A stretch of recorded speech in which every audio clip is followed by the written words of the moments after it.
saying that it backfired. What I meant was that the Phillies called his bluff, and J.D. Drew had to sit out a year.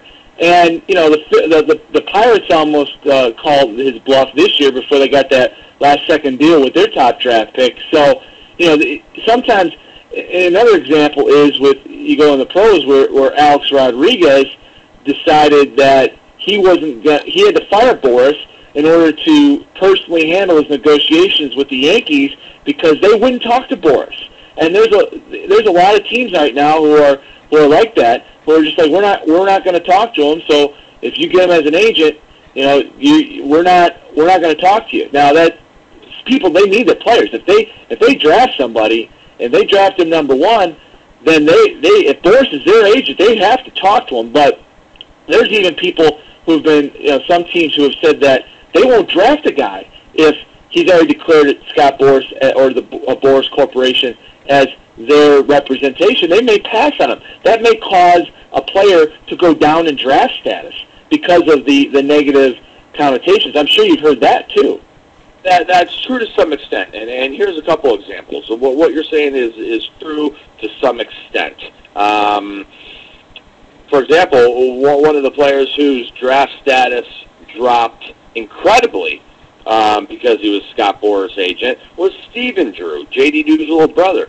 Stephen Drew was probably going to be the first overall pick in the, I'm guessing, 2002, 2003. Okay, 2004. 2004. Stephen Drew should have been the first overall pick. I don't know who had the first overall pick that year, and I think Stephen Drew dropped all the way into the 20s because no one wanted to deal with Boras. So here's a guy that should have been the overall number one pick. Instead, he's still a first rounder, but I think he fell all the way into the 20s. As far as some teams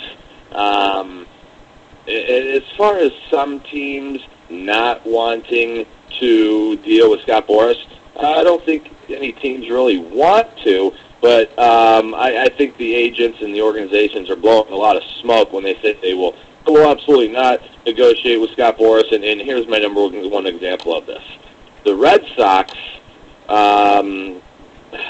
The Red Sox were very upset, for lack of a better adjective. They were very upset in the off season between 05 and 06 when Scott Boras helped Johnny Damon defect from Red Sox Nation and sign with the hated New York Yankees. The Red Sox, Scott Boras being the agent for Johnny Damon, they were furious.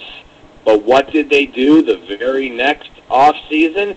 Negotiate with Scott Boras on Daisuke. So as far as some teams, we will not negotiate with Scott Boras. That's a bunch of smoke they're blowing up our butts because it's absolutely not true.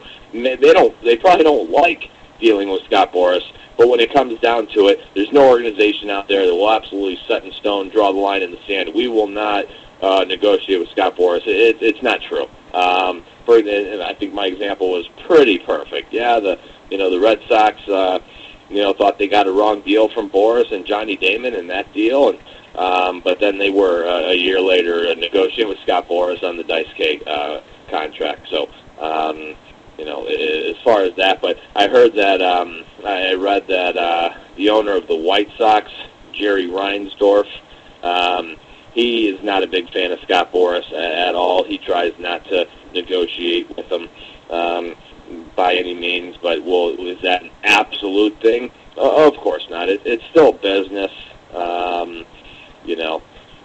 But I don't think it's anything, set in stone. We will not negotiate. Well, yeah, I know what you're saying. It makes sense that if a team has to, if they want that player, they got to negotiate with them.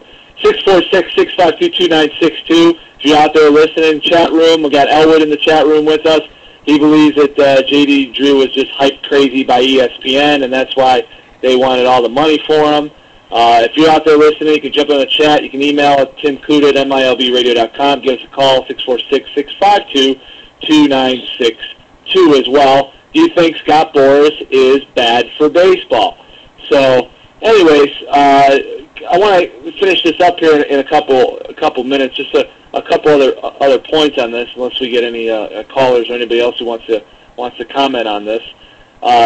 Nonetheless, I do think that it does create some negative connotations to the game, because I think what he does is he causes the salaries to go up faster than the rate of inflation or whatever. Not that sports really follows that, but I think it's important to know that, like you said earlier, who pays for this? We go to a game, we go to a baseball game, we want to either go to a major league or a minor league game, or it doesn't matter. We are paying, the fans pay for it. The owners are still going to make their profit margin. Whatever they have set as their profit margin, they're going to make. So,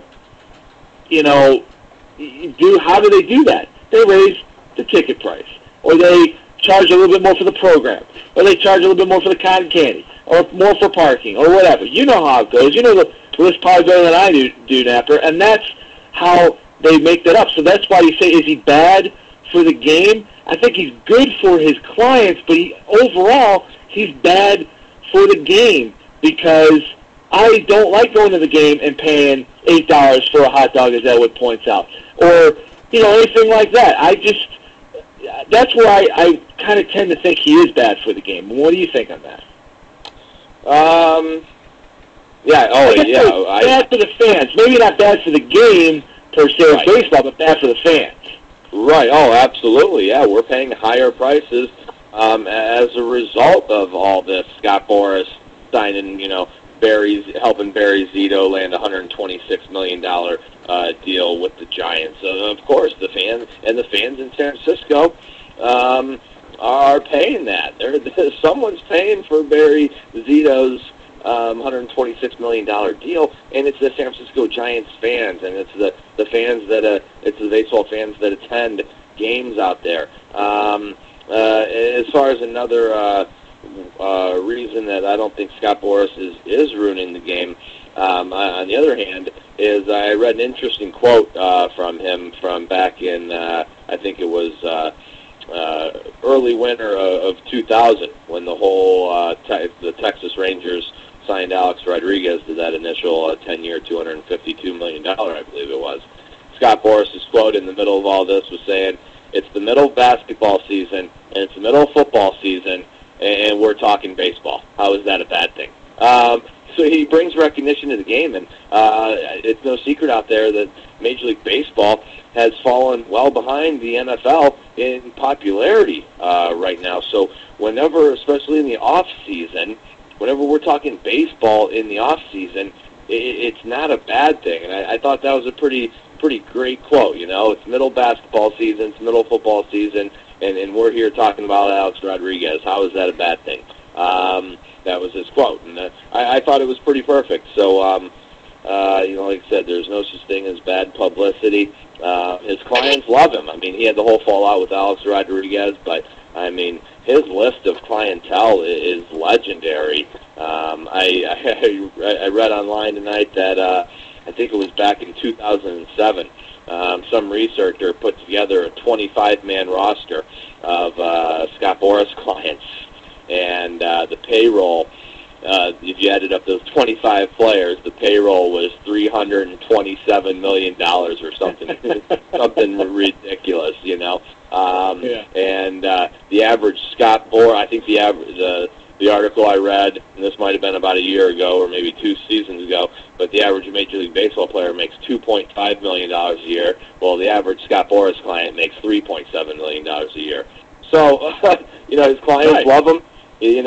But he's not good for fans. Getting the most deal. The Jim Rome was talking about this, and I think it's hilarious.